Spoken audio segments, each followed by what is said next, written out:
Hi, I'm Andrew Rodriguez, and welcome to Psycho Bible, babbling about psychology and theology. Back in September, I preached a sermon at the new church I've been going to, Hopewell Community Church, and I posted a video of that sermon on my YouTube channel. Now, it didn't get many views, and really that's okay with me. Those who are hungry will get something out of it.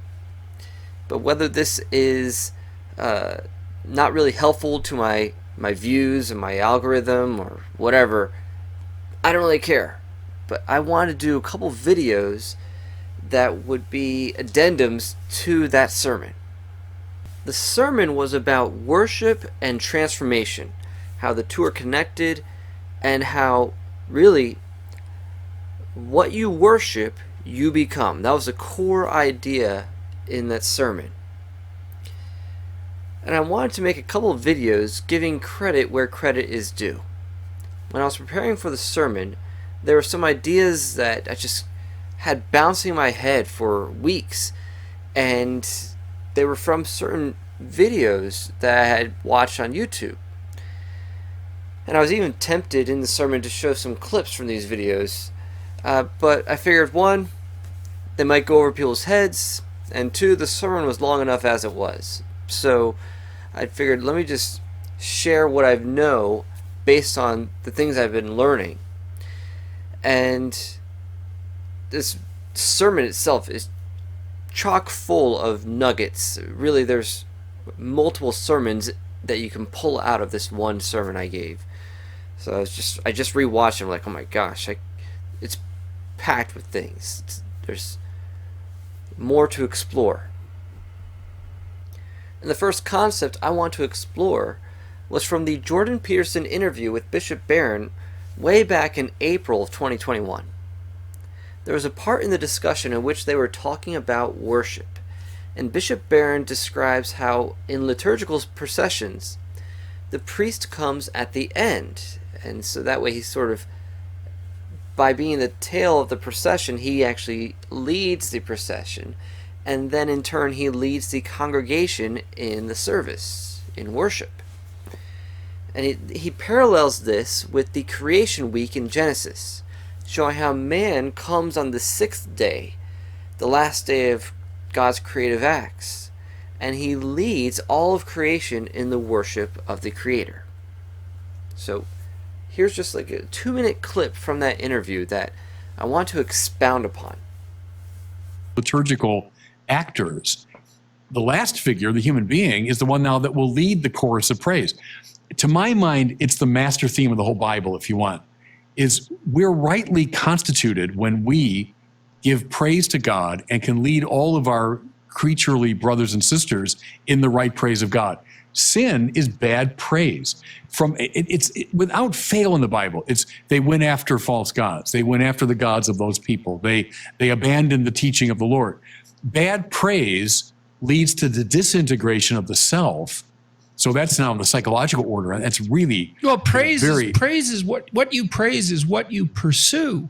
And so if you're pursuing the wrong thing, then you're going to fall apart. Right. One of the great biblical ideas, I think, is you become what you praise. So what gets your worthship, that's the origin of our word there. What's the highest worth for you? You become that. So you become what you worship. We're meant to become children of God. But what happens, we end up worshiping something. So every one of us worships something, and we become conformed to that. And then if it's not God, we disintegrate. And then like Satan, we start beating our wings and making the world around us worse so that the world around us disintegrates. That's the Bible. The Bible tells that story over and over and over again, which is why, from a Catholic perspective, a Christian perspective, that Jesus on the cross is offering the Father right praise on our behalf. And see, now you're getting to the Mass, which is very powerful. The Mass is the great act of praise, where we join ourselves to the sacrifice of the Son, we say. We conform ourselves to Christ. I have to ask you about that because it's just burning a hole in me. Well, the first takeaway is that man is rightly constituted when he praises God and leads all of creation in praise of God. And why is this so? I elaborated on this in my sermon. We were made to worship. Like it or not, realize it or not, you are worshiping something or someone. But you were also made in God's image, and therefore the only object really worthy of your praise is God. Anything else is so inferior that it would lead to your destruction. Why? Because that which you worship, you become. So if you're devoting your attention, time, energy, and resources to anything less than what you are designed to reflect, you will deconstruct and disintegrate. As an image bearer of God, you are a sign of the very nature of God, who is an eternal communion of life-giving love. That's what design, the word design, means, of the sign. So your design is to be a sign of who God is. And the corollary point that Bishop Barron makes is an important one. We're to lead all of creation in that right praise of God. Your call to worship God is not just a personal, individualistic call. It's evangelistic. Part of being made in the image of God is that we are representatives of His authority. Hence why Adam's sin impacted all of creation. Not just himself, and not even just mankind, but all of creation.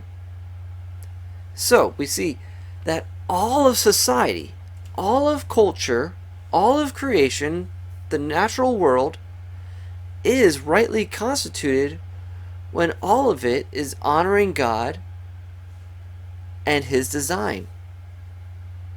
And it is our duty as mankind to lead in that worship. The next takeaway: sin is bad praise. See, if we're designed to worship, then that means you are always worshiping. Like I said earlier, like it or not, realize it or not, you are always worshiping. So, that worship is either directed where it should go, or is directed to some unworthy object, whether that be yourself, other people, or other things of this world. And so our worship of lesser things has resulted in the corruption of the whole world. And Adam's bad worship meant he forfeited his authority to the fallen angels, to evil spirits. And as we worship other spirits, we become demonized ourselves, and we bring all of creation down with us. But the glorious thing about Christ is He comes into this fallen world to restore it to its intended design. And where we have failed as representatives of God to lead creation in right worship, He does it for us. He does it right, and He does it on our behalf. And His sacrifice provides for us transformation. Obviously, the major point is that what you worship, you become. Or we could say, what you behold, you become. What you attend to, you will transform into.